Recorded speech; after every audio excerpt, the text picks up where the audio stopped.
Common interest properties, condominiums, and planned unit developments are the fastest growing segment of residential housing in the country.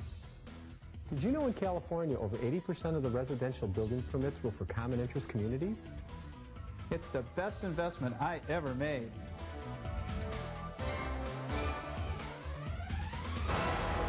Welcome home.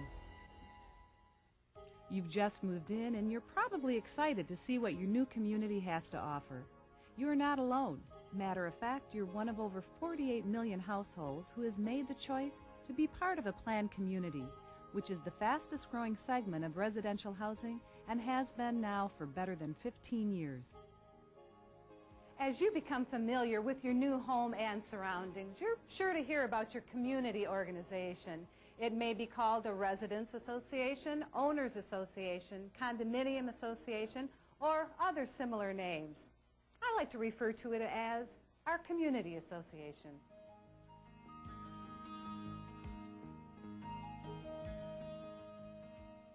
This short video you're watching is designed to familiarize you with the purpose and operation of a community association and how you, as an individual owner, can play a positive role within your community. We'll also explore management's role in your community. These three elements consist of the association, management, and owners. Working in unison are what makes your community a great place to live. By understanding the role and responsibilities of each of these three key elements, you can help assure that your community association is operating effectively to protect and enhance your property value, and that you're living up to your obligations as a valuable member of your community. Living within a community association provides many advantages.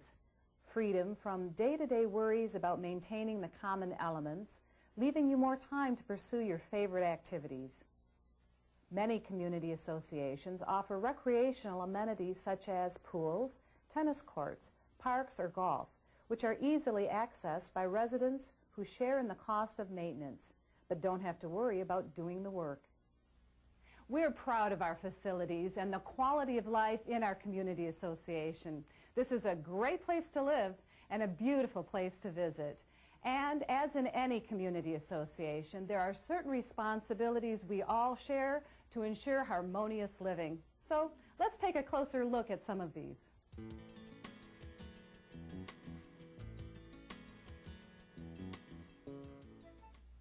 Just what is a community association? The association is a legal entity created as a result of a planned community. All owners are automatically members and pay mandatory fees for the operation of their association. The association fees or dues pay for such things as common area grounds maintenance, casualty insurance for the common areas, and liability insurance for the association and for the administration of the association. Governing documents establish the association as a legal entity, spells out who owns what and which areas you or the association are responsible for taking care of.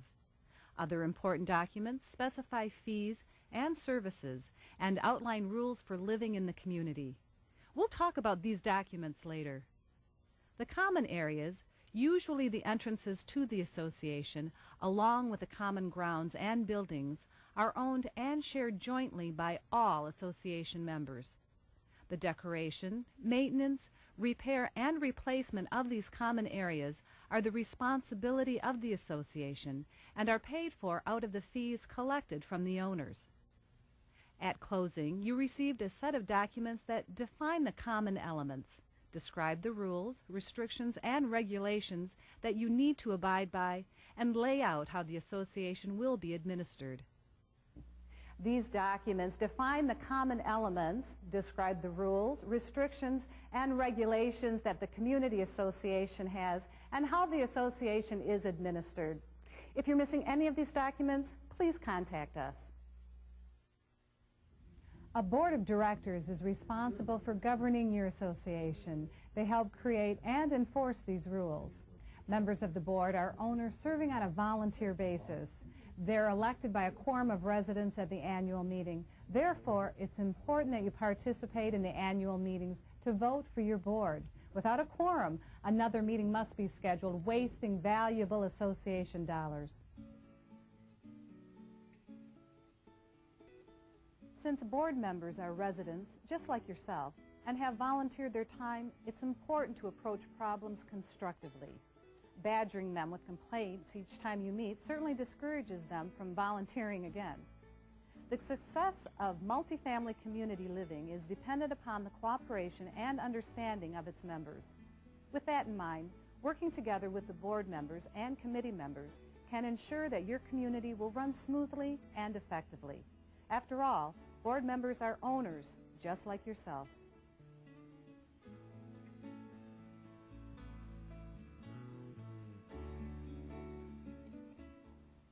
How does board planning and budgeting get implemented? The board determines the level and type of services to be provided. Your community association may be self-managed through your board of directors, or it may be professionally managed by a contracted firm. Management is essentially responsible for carrying out the decisions of the board.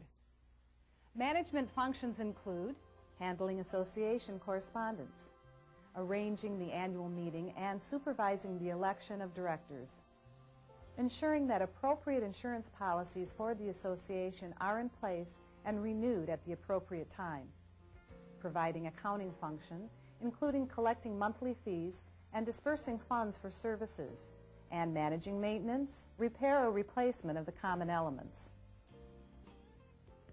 The board of directors will establish the budget for the association. The budget will be determined by the level of service to be provided. All owners are provided a copy of each year's annual budget. Your association fee, or dues, represents your portion of the overall association budget. Thus, the level of service and any planned maintenance will be reflected in your fee.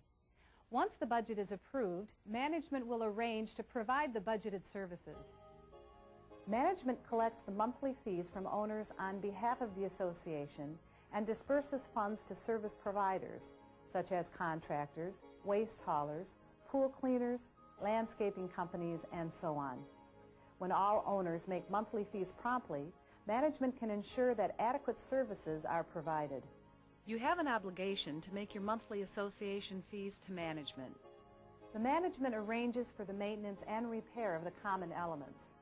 If you see something that needs to be done, you should call it to the attention of your board of directors or management. Your association has established a procedure which must be followed to institute common area repairs. If you have a work-related request, please submit it to the management. Please note that some actions will be governed by the weather or the seasons and must be scheduled accordingly. Under the direction of the board of directors, the management will send out specifications for contracted work, receive bids, and present them to the board of directors for the determination and award of the contract. Once contracts are awarded, the management of the association will prepare the work agreements and assist in the supervision of the work. They will also release payment after the work is approved.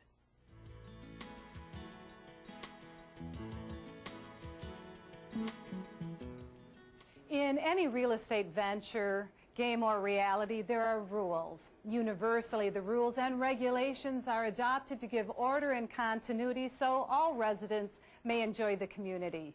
Without rules, there would be chaos. The precise definition of the rules and regulations for your community association are found in the community association document described earlier. These documents describe appropriate use of the units, leasing restrictions, collection of assessment, fines for violations of rules, etc. Before we discuss specific rules, let's address one of the most frequently asked questions. Why are there so many rules?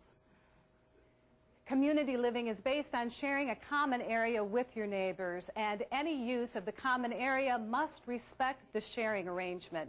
Unfortunately, what is acceptable to one resident may not be acceptable to others.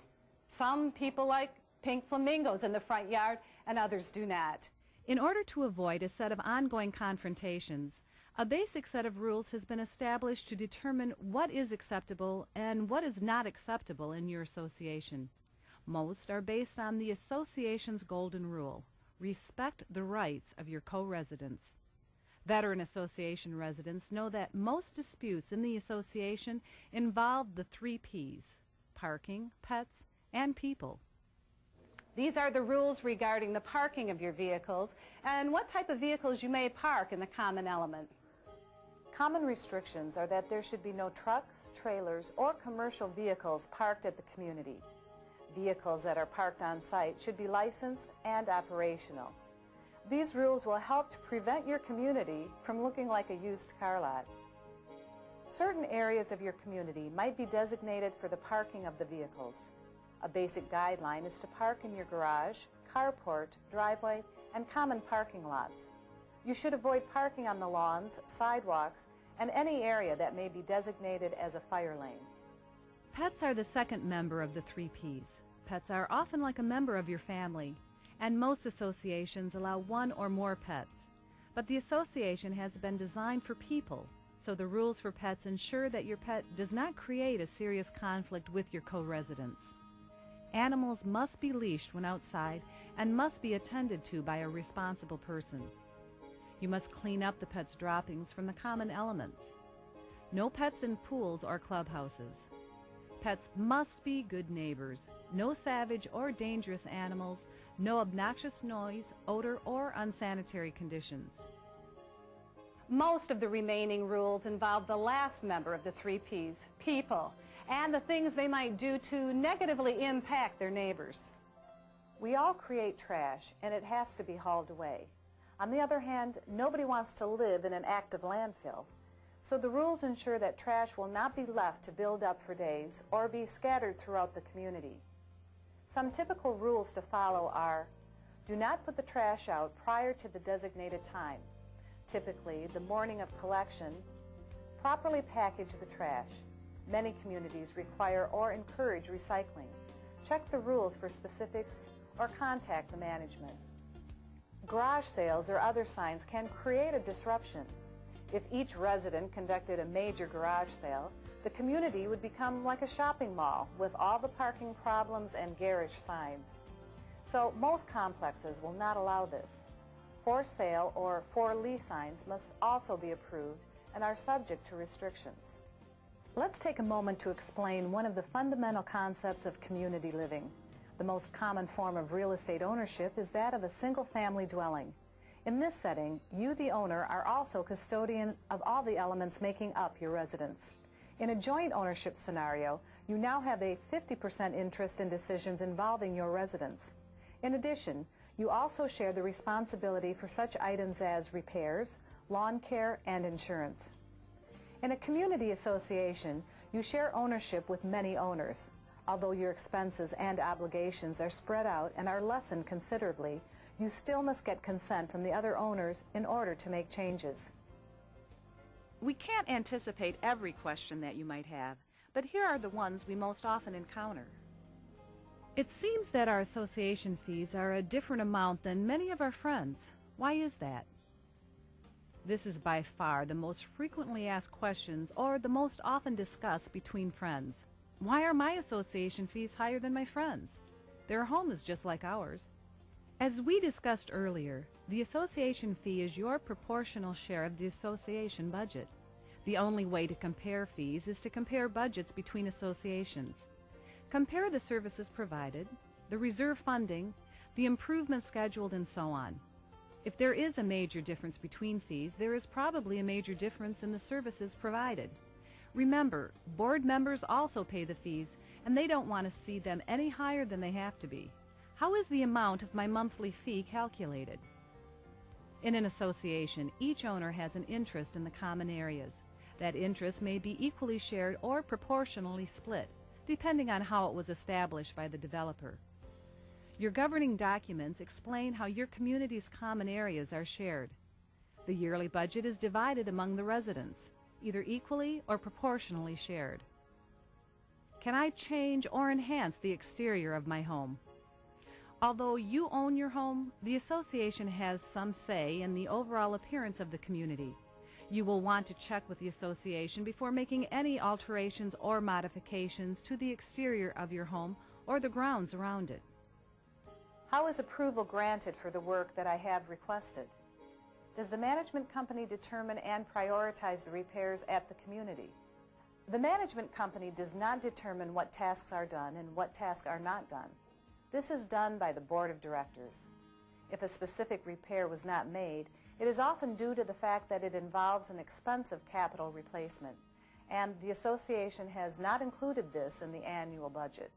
So the association board of directors must make a choice: proceed with the project using reserve funds, postpone the project until next fiscal year, cancel the project, or institute an additional assessment to pay for the project. We hope this tape has provided a useful introduction to association living. We also encourage you to read the association documents and become involved in your community. On behalf of the association, welcome to your new